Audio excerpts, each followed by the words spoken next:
Door coaching class के इस YouTube channel पे मैं आप सभी का स्वागत करता हूँ।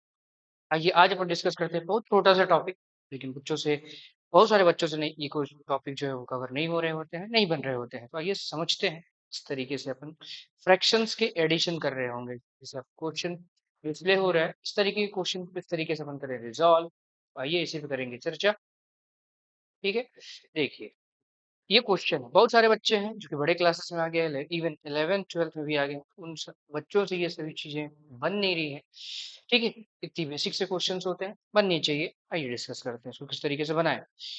3/5 ये हो गए, माइनस इस मिक्स फ्रैक्शन को अगर आप सॉल्व करना चाहो तो फर्स्टली आप ये जानो कि ये लिखा क्या है। ये लिखा है एक्चुअली में 2+1/5। ठीक है, यहाँ भी खेल एलसीएम का ही है ना। तो यहाँ पे क्या कर रहे होते हैं आप, एलसीएम ले रहे होते हैं, कितना आएगा एलसीएम, इसको मैं सॉल्व कर रहा हूँ। ठीक है, फिर एलसीएम जो नंबर आता है उस पे क्या करना होता है आपको, जो डिनोमिनेटर है उससे आप एलसीएम के नंबर को डिवाइड करिए। तो 1 से 5 को जब आप डिवाइड करेंगे तो क्या हो जाएगा, क्वेश्चन आपके पास 5 आएंगे, राइट से आप मल्टीप्लाई करिए उसी के न्यूमरेटर प्लस 5 से अगर आप 5 को डिवाइड करेंगे तो 1 आएगा, तो 1 into 1। ठीक है, तो ये हो जाएगा 5 2 10 प्लस 1/5। कितना हो गया ये 11/। ठीक है, टीचर डायरेक्ट इसको बता रहे होते हैं कि नहीं इसका इससे मल्टीप्लाई कर दो, इसको ऐड कर दो। ठीक है, प्रोसेस बिल्कुल सही है, बट अगर आप उसको डिटेल में जानना चाहते हैं तो कुछ इस तरीके से वो चीजें होती हैं। ठीक है, कितना हो जाएगा ये 11/5 प्लस 1/3। एकदम सिंपल सा फंडा है, किस तरीके से क्या करेंगे इसको, तो देखिए चेक एलसीएम किसके डिनोमिनेटर के लेंगे आप, 5 5 3, कितना आएगा 15 आएगा। इसके बाद क्या करना है आपको, ठीक है, कंपाइल आपके डिवीजन हो जाएंगे, है ना। एक अपॉन शो कर रहे होंगे आप, यहाँ पे कितना आ जाएगा 15 आएगा। अब इस जो एलसीएम के नंबर है 15, इसको आप क्या करो, बारी बारी से डिवाइड करो, किससे, डिनोमिनेटर से। फर्स्टली 5 से, देन 5 से, देन 3 से। 5 से अगर आप डिवाइड करते हैं 15 को कितना आएगा, तो ऑब्वियसली यहाँ पे क्या आएंगे आपके पास 3 आएंगे।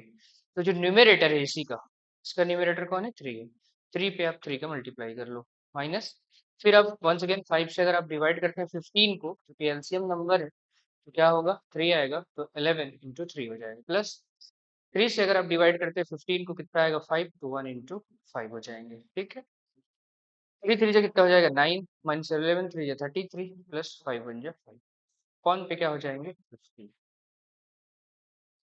देखो प्लस वाले को ऐड कर लो, 9 + 5 कितना हो जाएगा 14 माइनस 33 डिवाइडेड बाई 15। अब यहाँ पे क्या होता है, plus minus minus bigger number negative, your answer will come in negative.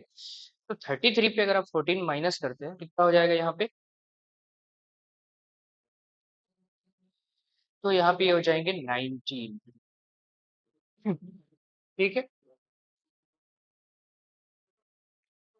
One पे क्या हो जाएगा 15। तो इस तरीके से आपके ये सॉल्यूशन होंगे, बहुत आसानी से चीजें बन रही होती हैं। लेकिन अगर उस चीज को अगर आप ध्यान नहीं दे रहे हैं तो फिर वहां पे होती है प्रॉब्लम और क्वेश्चन आपसे नहीं बनते हैं। ठीक है, तो बड़ा सिंपल सा चीज था, बहुत आसानी से हमने चीजों को समझा। चलिए कुछ और क्वेश्चंस ले लेते हैं। का 2 right 1/3 plus 5 right 2/7 minus 2 right 1/5, इस तरीके के क्वेश्चंस। चलिए फिर से वही कहानी, एलसीएम लेना होगा आपको। तो सिर्फ फर्स्टली आप इसको क्या करें, रिजॉल्व करेंगे, है ना। मिक्स फ्रैक्शन है, मिक्स फ्रैक्शन को आप कन्वर्ट करेंगे किसमें, सिंपल फ्रैक्शन में, तो कितना हो जाएगा।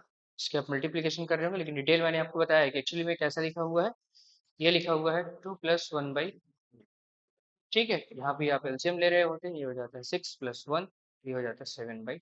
कुछ इस तरीके से यहाँ सॉल्व करेंगे आप, ये हो जाएगा 7/3, ये हो जाएंगे 37/7 माइनस 5 2 10 1 11/5। तो इस तरीके से फिर आप एलसीएम ले रहे होंगे, टेकिंग एलसीएम, इसके एलसीएम लेंगे आप 3 7 और 5 के, कितना आ जाएगा, तो इसके एलसीएम आ जाएंगे आपके पास 10। ठीक है, है ना? तो ये हो जाएगा आपके पास 105। अब वंस अगेन आप क्या करेंगे, डिनोमिनेटर से डिवाइड करेंगे 105 को, क्योंकि एलसीएम नंबर है। एलसीएम नंबर को आप डिवाइड करेंगे, जो आपको क्वोशिएंट मिलेगा उसी से आप क्या करोगे, मल्टीप्लाई करोगे न्यूमरेटर पे, है ना। तो देखो 3 से जब डिवाइड करेंगे कितना आएगा, 35।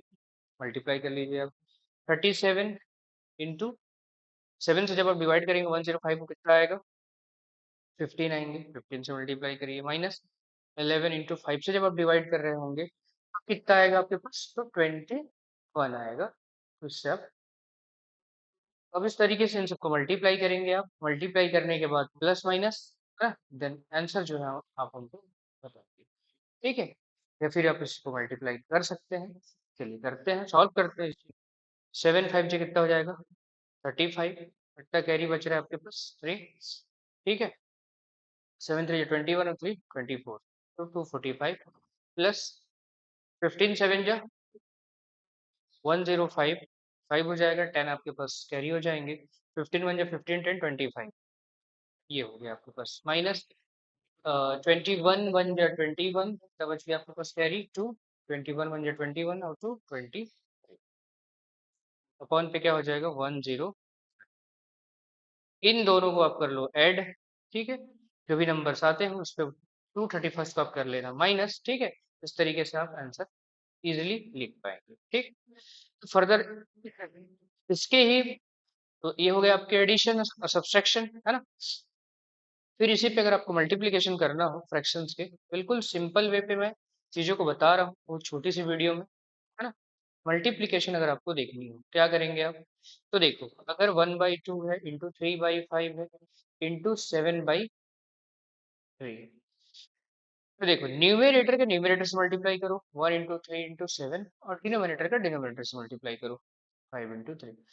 अच्छी बात यह है कि यहाँ पे 3 जो आपको दिख रहा है ये कैंसिल आउट हो रहा है, कैंसिल आउट कर दीजिए, हो रहा है तो 7/5/10 फाइनलाइज करना है अगर आंसर को, तो 0.7 अपॉन पे 10 है, एक डिजिट 0 है तो एक डिजिट के बाद आप डेसिमल लगाओ और आपकी आंसर हो गई, ठीक है। तो इस तरीके से जब भी आपको मल्टीप्लाई करना हो तो न्यूमरेटर का न्यूमरेटर से कर दिया करो और डिनोमिनेटर का डिनोमिनेटर से कर दिया करो, ठीक है। फिर होती है डिवीजन की बारी, कैसे करें हम, डिवाइड, ठीक। बिल्कुल सिंपल सा फंडा है इसका भी। तो देखो 3/5 है, डिवाइड पे अगर आपके पास 7/3 है, आपको क्या करना है, जो ये डिवीजन शो हो रहा है आपको, ये डिवीजन, इसको आप चेंज कर लिया करो मल्टीप्लीकेशन पे, ठीक। when you are change this sign into multiply, then in front number in the sense this is just reciprocal, है ना। ये नंबर आपके क्या हो जाएंगे, रेसिप्रोकल। यहाँ पे आप देख रहे हैं कि 3 क्या है, डिनोमिनेटर है, वो आपका न्यूमरेटर हो जाएगा, और जो न्यूमरेटर है यहाँ पे वो क्या हो जाएगा, यहाँ पे डिनोमिनेटर हो जाएगा। अब आप फिर से मल्टीप्लाई का टेक्निक अप्लाई करेंगे, तो न्यूमरेटर का न्यूमरेटर से मल्टीप्लाई करो 3 इंटू 3, और ये हो जाएगा 5 इंटू 7, 3 3 9, 7 5 जा 35, ठीक। तो इस तरीके से आप इसको सॉल्व कर रहे होंगे, ठीक है। फिर अगर आप देखें कि किस तरीके से आप एलसीएम और एचसीएफ निकाल रहे होंगे, है ना, फ्रैक्शंस के, जैसे सपोज दैट 2/5 2/3 है, 3/7 है, और 5/10 है। इसकी आपको एलसीएम कैलकुलेट करनी है, बिल्कुल सिंपल सा चीज है, बिल्कुल आप ध्यान दो। इसके न्यूमरेटर कौन कौन है, 2 3 5, डिनोमिनेटर कौन कौन है, 3 7 10। न्यूमरेटर का आप वो निकालो जिससे आपसे रिक्वायर्ड है, जिस चीज को आपसे पूछा गया है, इन द सेंस आपके इस क्वेश्चन में आपसे एलसीएम पूछा गया है, फिर न्यूमरेटर का आप एलसीएम निकाल लो, लेकिन डिनोमिनेटर का आप निकालेंगे एचसीएफ, ठीक। तो देखिए 2 3 5 के एलसीएम कितने हो जाएंगे, 50, और एचसीएफ कितना हो जाएगा 3 7 10 का, तो 1 हो जाएगा। तो इसके फाइनल आंसर क्या हो जाएंगे आपके पास, 30। ये आपके आंसर हो गए। इस तरीके से देखो कुछ नहीं करना है, अगर सपोज दैट 2/3 है, 7/5 है, और इधर 1/9 है, ये अगर पूछा है, इसके आपको निकालने एचसीएफ, कुछ नहीं करना, बिल्कुल सिंपल सा क्वेश्चन है ये। देखो 2 7 1, ये क्या है आपके पास, न्यूमरेटर, न्यूमरेटर के आप जो रिक्वायर्ड है वो निकालिए, आप एचसीएफ निकालिए, ठीक है। फिर जो डिनोमिनेटर है 3 5 9, इसके आप क्या करो, जो डिनोमिनेटर है इसके आप एलसीएम निकाल लो। मतलब जो आपसे रिक्वायर्ड है वो आप न्यूमरेटर के साथ करोगे। अगर एचसीएफ कैलकुलेट करना है तो आप न्यूमरेटर के एचसीएफ निकालेंगे। एलसीएम कैलकुलेट करना है क्वेश्चन में तो आप न्यूमरेटर के एलसीएम निकालेंगे, ठीक है। और जस्ट उसके अपोजिट जो है वो आप डिनोमिनेटर के साथ कर रहे होंगे, ठीक। आई होप सो की चीजें आपको बहुत आसान वे में समझ में आ गई होंगी, है ना। पढ़ाई करते रहिए। धन्यवाद।